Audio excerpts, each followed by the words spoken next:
Israelis and Palestinians alike take to the streets celebrating a monumental but delicate agreement that could spell freedom for Israel's hostages and peace for the people of Gaza. Welcome to EWTN News In Depth. I'm Catherine Hadro. That agreement, the first phase in a sweeping peace deal, is a major breakthrough in a brutal conflict that has wrought death and devastation now for 2 years.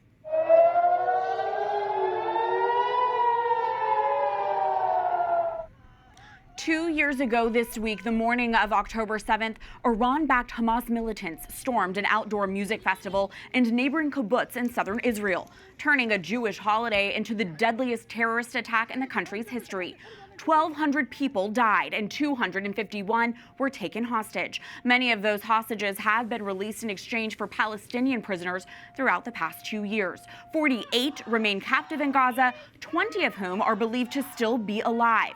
Those hostages are now expected to be released in the coming days in a prisoner exchange. But the Israeli counteroffensive in the Gaza Strip against Hamas has had disastrous consequences for the more than 2 million Palestinians who live there. The enclave's health ministry says more than 67,000 civilians have died and many more wounded. Most Palestinians have been displaced after their cities and neighborhoods have been turned to rubble. The war has put Gaza on the brink of famine as Israel cuts off a majority of humanitarian aid from entering the enclave. Israel has faced mounting condemnation from the international community for its military operations. With one heartbreaking tragedy after another, we arrived this week at what appears to be a historic peace agreement brokered by President Donald Trump. Last night, we reached a momentous breakthrough in the Middle East, something that people said was never going to be done. We ended the war in Gaza and really, on a much bigger basis, created peace. The agreement marks a major diplomatic victory for the president. On Thursday night, the Israeli cabinet approved it. That approval started the clock on the first phase of the plan in which the Israeli military must withdraw from parts of Gaza and Hamas must, within 3 days, return the hostages in exchange for Palestinian prisoners. In the meantime, in Egypt, high-level meetings between Arab partners helping to solidify the peace deal and officials representing Hamas militants continued through this week. Difficult portions of the plan include a demand that Hamas disarm and the question of who will govern Gaza. But joy has spread throughout both Gaza and Israel as the prospect of peace is at hand. For the Israeli populace, the hostage release, likely on Monday, is key. Every moment I imagine that moment of the day after, when the hostages will be home, when the soldiers return home, I get chills all over from head to toe, and I can't even imagine the amount of joy we will be able to feel as a people, finally.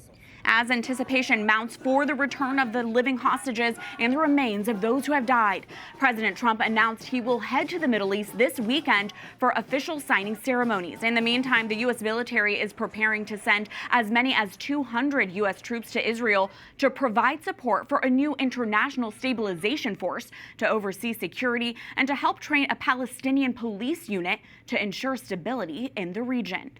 Will this historic ceasefire and peace agreement hold? Middle East expert and EWTN contributor Alberto Fernandez told me the situation is delicate and complicated. There's been tremendous pressure in getting the beginning right and the first steps of a ceasefire, a peace agreement, whatever you want to call it, a truce, right. And great thanks is owed to the Trump administration, to the president, for having accomplished this. The challenge, the biggest challenge, is at medium to long term. Is Hamas going to surrender its weapons? Is it going to cede power in Gaza? Or will it, as it has said that it will do, try to keep as many weapons as possible and try to somehow maintain itself in power? On the Israeli side, if the Israelis see that, if they see Hamas beginning to maneuver and wiggle out of an agreement, how will the Israelis react in, for example, stopping withdrawal from parts of the Gaza territory that they still hold? Joining us now to help make sense of this historic moment and what comes next in this breakthrough of a peace deal are two thoughtful voices who have been closely tracking the war in Gaza.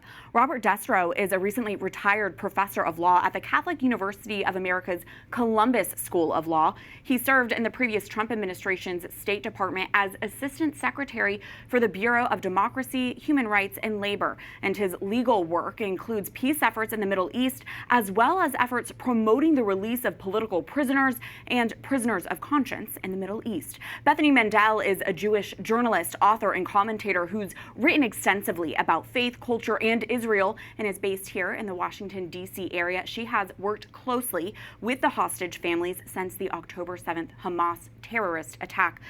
Thank you both for joining me for this discussion. Bethany, I want to go to you first. Your reaction to the news this week and the release of the hostages.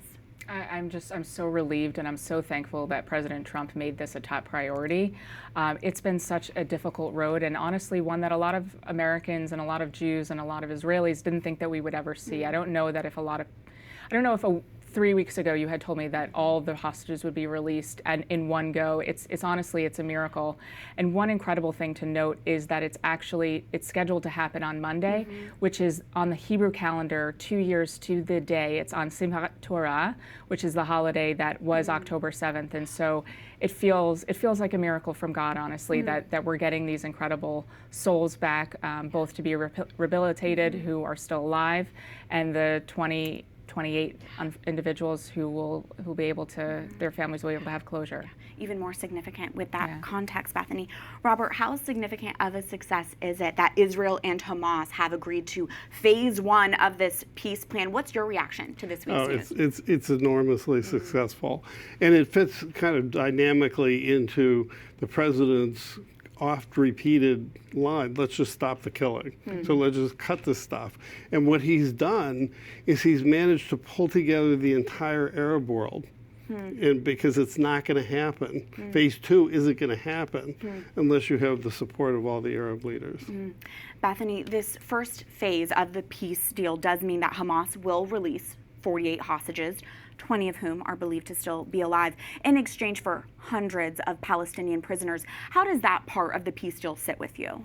So, I mean, this is unfortunately the dynamic that we've seen, and it's something that one of the Israelis, I think it was Ben-Gvir, one of the ministers in the Israeli government, he said to the American team, he said, if this had happened at a music festival in America, and you had seen hundreds of people kidnapped from a music festival in America, you wouldn't be opening your prison doors to release people in exchange. And so he wanted to make clear to the Americans the unevenness of this exchange.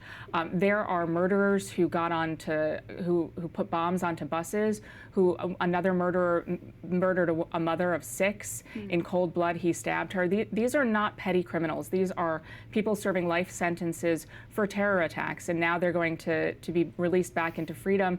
And unfortunately, we know, and we've seen it in the past with other releases, that they're going to return and they're going to commit murder again and again and again. And it contributes to this cycle of violence. But unfortunately, Israel has been put in a position where, in order to get the freedom of these hostages who were taken from a music festival or taken from their homes, there's only 2 IDF soldiers in this batch. The rest are civilians.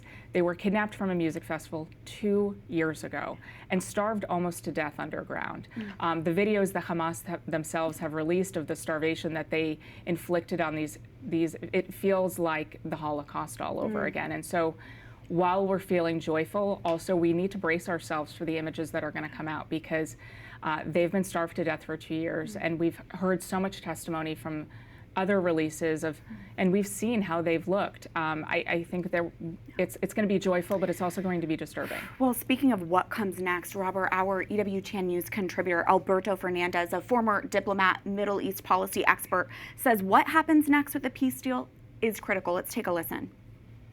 The key is that the very first steps are probably going to go well. So there's going to be optimism over the next week. The big challenge is going to be after those initial stages are complete and we face the challenge of disarmament and leaving power, Hamas disarming and leaving power, Israel withdrawing, and Israel reacting if indeed that disarmament and that leaving of power doesn't take place. Robert, that being said, what does a good outcome ultimately look like? What are you going to be looking for next? Well, the first thing we're going to be looking for is the physical security of both the people in the Palestinian territories, Gaza and the West Bank, and also the physical security of the Israelis. I mean, physical security is the most basic human right there is. And so without that, we're not going anywhere else. And what's great about President Trump doing this with all the Arab leaders, basically in coalition, is that we can then look directly at the question, how do we settle this place down? Because you can't rebuild it until you settle it down. Bethany, I know that you have worked closely with many of these hostage families. You've come to know them personally. Can you share some personal insight as to what these past 2 years have been like for them? It's been horrifying. Rachel Goldberg-Polin, the mother of a murdered hostage, her son was murdered over a year after he was taken. She compares it to a truck running over you, but then just sitting on your chest.